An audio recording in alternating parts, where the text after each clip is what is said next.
World of Darkness has always been in a very weird position, given that once 5th edition released, 5th edition Vampire that is, there's been 30 years worth of lore, and just to shovel your way through the good stuff, the bad stuff, the interesting stuff, the things that really stuck with people in their heads is a monumental task. And when you're creating a new game for new people that may have never encountered all of that, and then you end up on the wiki or something because you're like, what's a Nosferatu?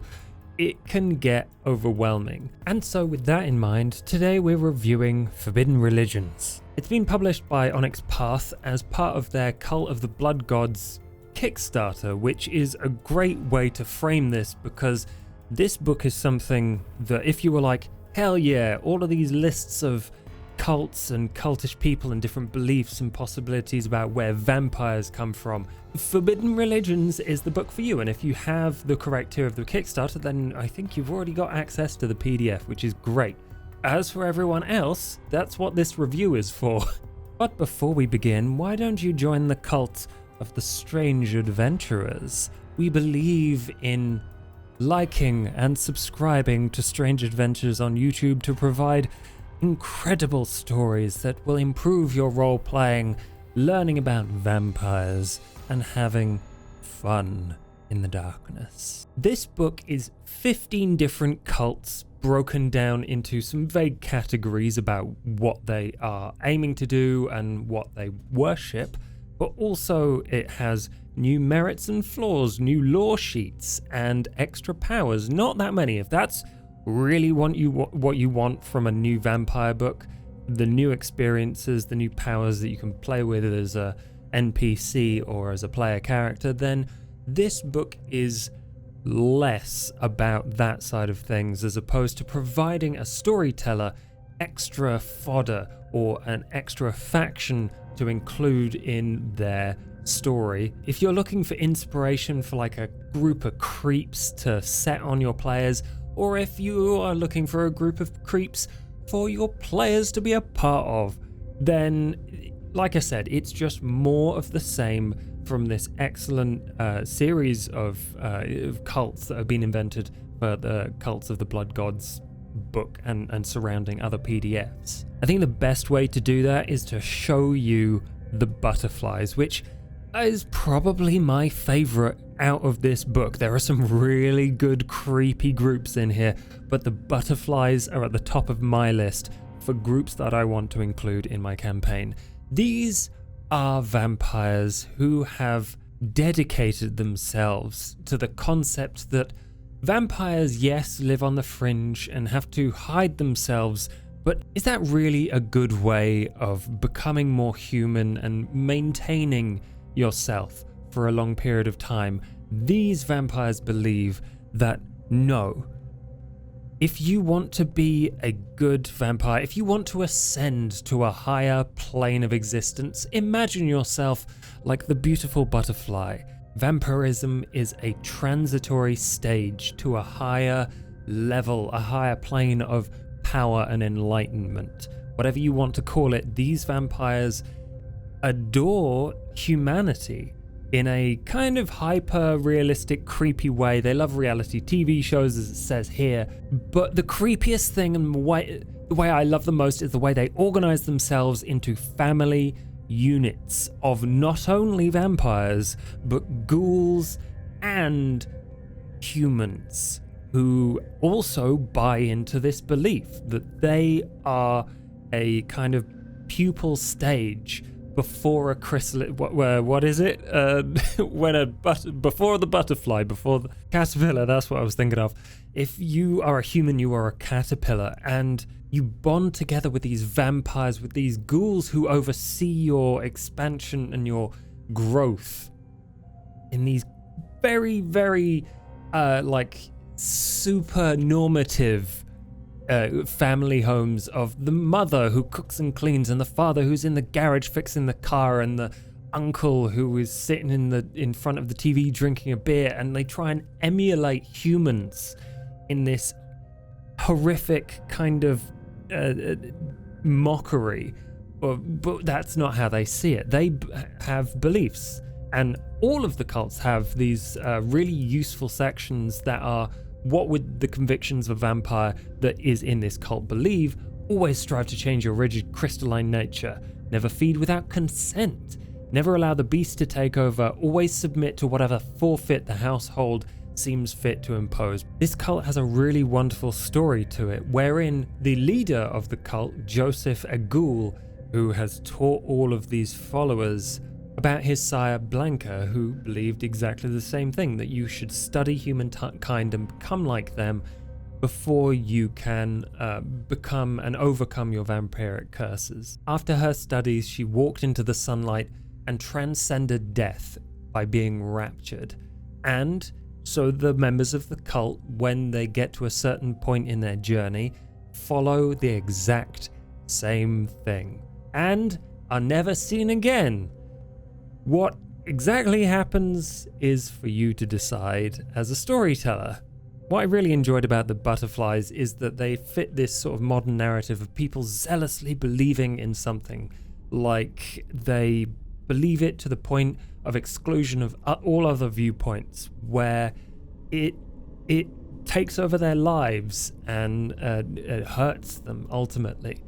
Which, you know, what cults do. They drain people dry of all of their money, of all of their work, of all of their life before discarding them. And, you know, some of these other groups fit into slightly different styles or tropes of cults. But for example, the Children of Salvation are a group that spread out among cities, and they all help each other and build each other up, just to eventually do this kind of drinking the Kool-Aid, mass diablerie, fighting each other, and leaving the last child of salvation, because they believe that, like, the beast is a demon and you've got to focus the demon all in one place. And such a cool idea.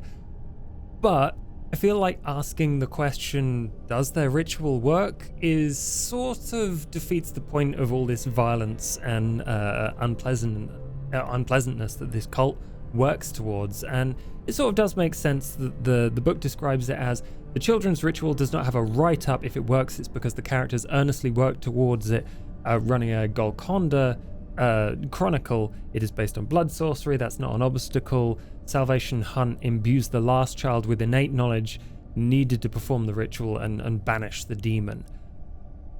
But, like, from my understanding of cults, and this is how I would do it in my chronicle, you can do it however you like.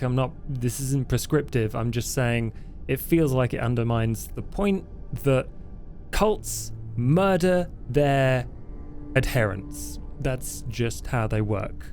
Because either a person at the top is going to gain something from it, or because, like, they're missing the deadline for the apocalypse, better bring it about yourself. It's very apocalyptic. But it does provide some really cool setups for various points in the life cycle of these cults where you can slip in. And, like, all of them come with story hooks that explicitly describe, like, basically an entire, like, the blueprint for an entire chronicle if you need it. It's just like, you get caught in the crossfire of these people all trying to murder each other because they earnestly believe that it's going to end the vampiric curse for everyone. Why wouldn't you try and do that and be the last person alive, having eaten all of these people?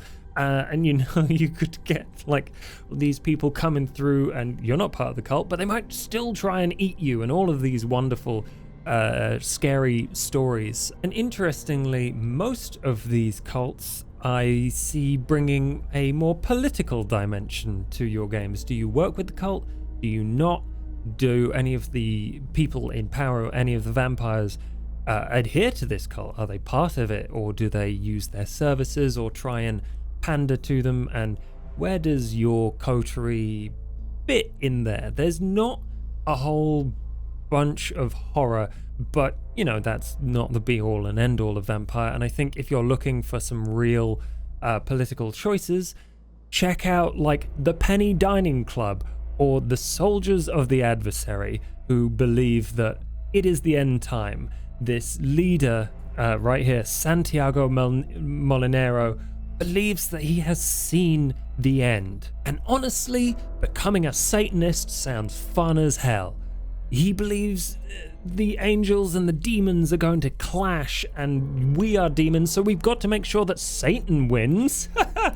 Do you really want to work with someone like that if you're an anarch and they are a growing political power in your story? They're particularly in San Antonio, and that's another good point. This book introduces cults from around the world. It's a diverse opportunity for you to fit things in specific places. It puts them in specific places, like the Hunters of Golconda have a vast stronghold of believers in Chongqing, which I probably said wrong, but it's in China, fitting in very neatly with very specific cultures, which make them very specific and useful, but obviously you can dismantle them and place them wherever you want. The followers of Artemis Orthia, a very old Ventru, are in Lisbon, so if you want a Portuguese chronicle, if that's where you want to set it, do that. It also sets them up in opposition or, slightly divergent from the beliefs of other groups who are in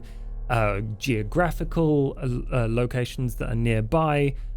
For instance, I believe like the Church of Set and Diablerie cults are against what the Shattered Spear, the Artemis Orthia followers believe. It sets them up against each other. And this brings me to my point that I brought up at the beginning.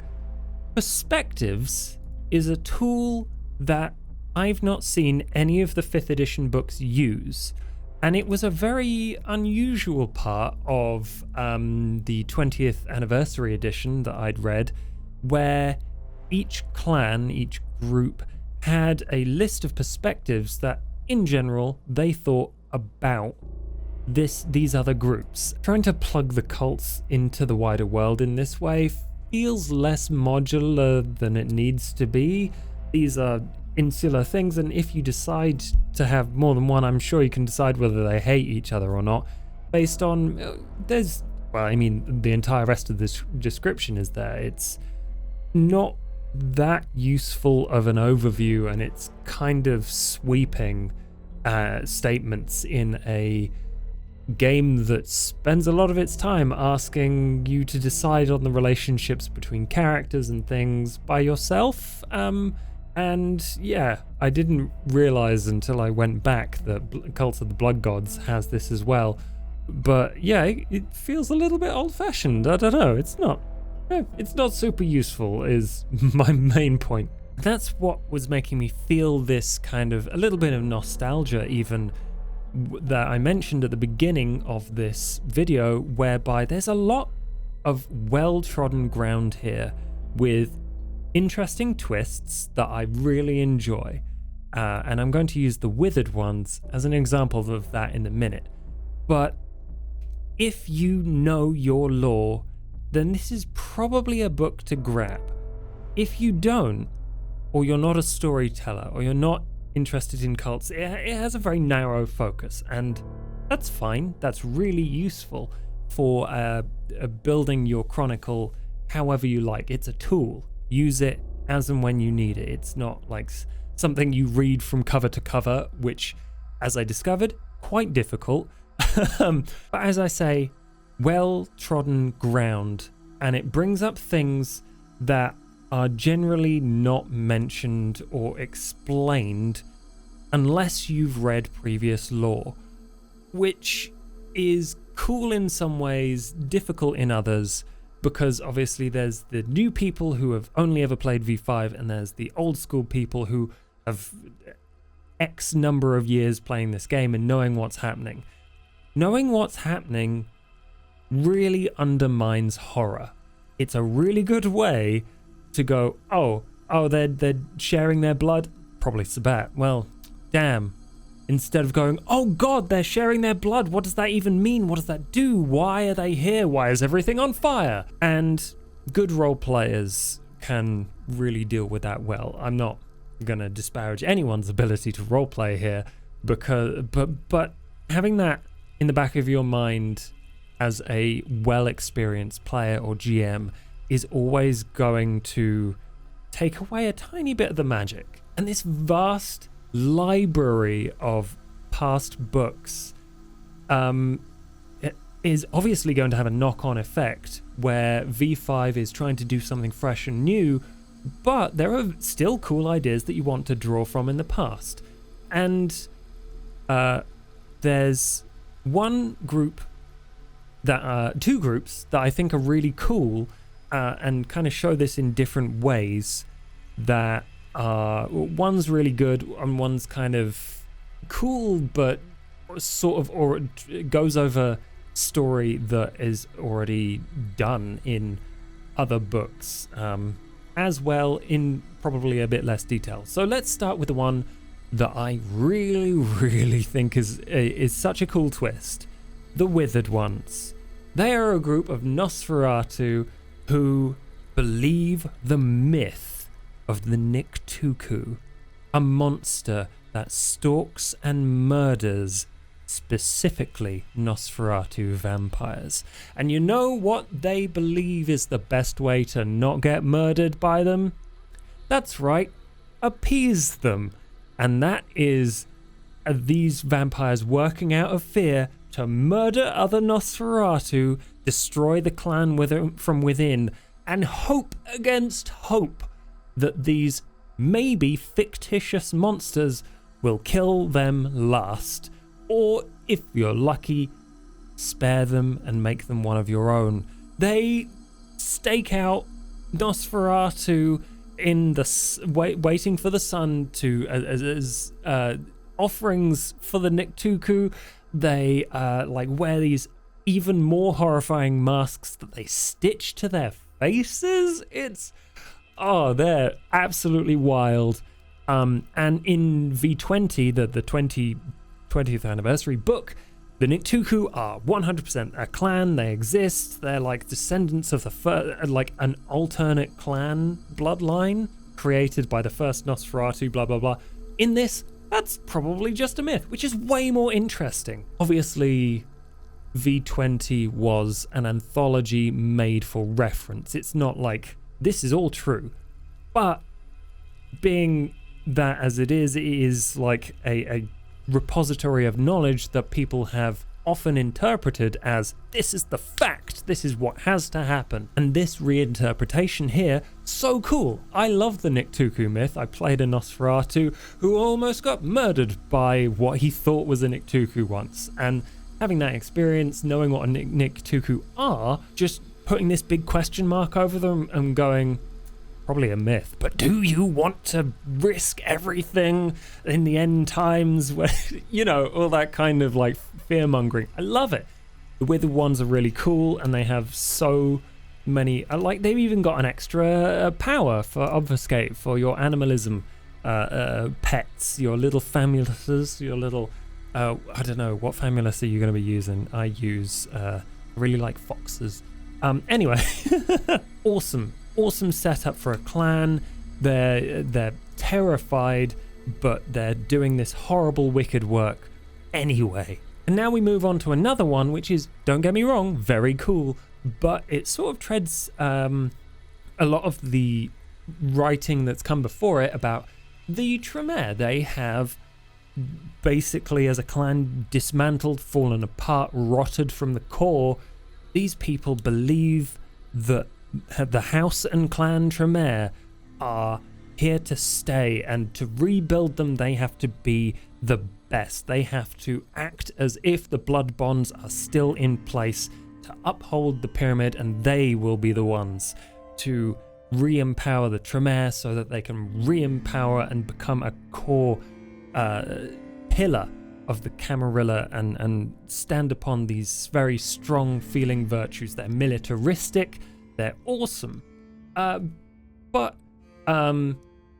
not to say that this is badly written or not very interesting to go through or use, a lot of this is already re-established in the core book and in other books talking about the Tremere and the split of the houses. So let's get to the powers. If you are a Tremere, then there will be rituals in here. Obviously, they are closely linked to the stories and styles of either magic or power or whatever the individual cults are doing. But, you know, obviously you can just tear them out of here if you really want. I wouldn't do that with my favorite ones in here, the Penny Dining Club. They love to taste the weirdest and most wonderful of delectable types of blood, and they have rituals to enrich the blood, make it last longer, make it go round more people, enhance dyscrasias. The power of the resonance in a blood is enhanced, and you should definitely check that out. The other powers are at the back, and there's a couple of merits or flaws that really do a good job in providing you as a player character a hook into your kind of religious side. Is it something inherent about you that makes you more demonic, or perhaps you are valuable to a Methuselah cult because you look like them? And because these cults are based in Golconda, the Enlightenment, or they're based in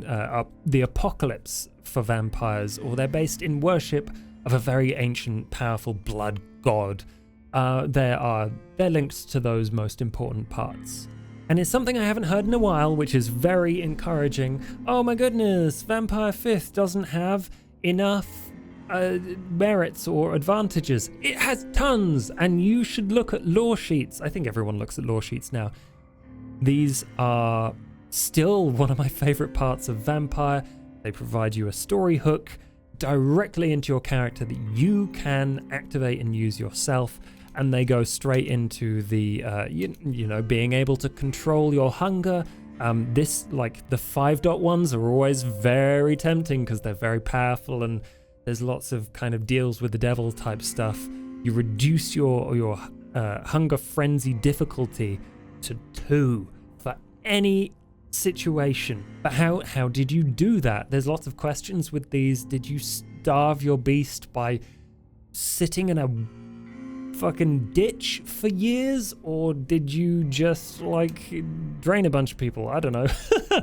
And once again, these go into all of these really important parts of these cults, whether it's Doomsday, whether it's Ascension, whether it's any other part of joining a cult for power or belief. So I guess the question is, will you use any of these cults in your campaigns? I'd love to know in the comments. I asked a similar question in my Trails of Ash and Bone video, and apparently KLB is using the Wellspring to introduce people to the game, and that creepy little cult that you may or may not be able to take over is a really good entry point, I think. If you want to buy this book, then in the description I have a drive-through RPG link, which gives me a kickback because I'm an affiliate. But until next time, thanks for watching, and good night.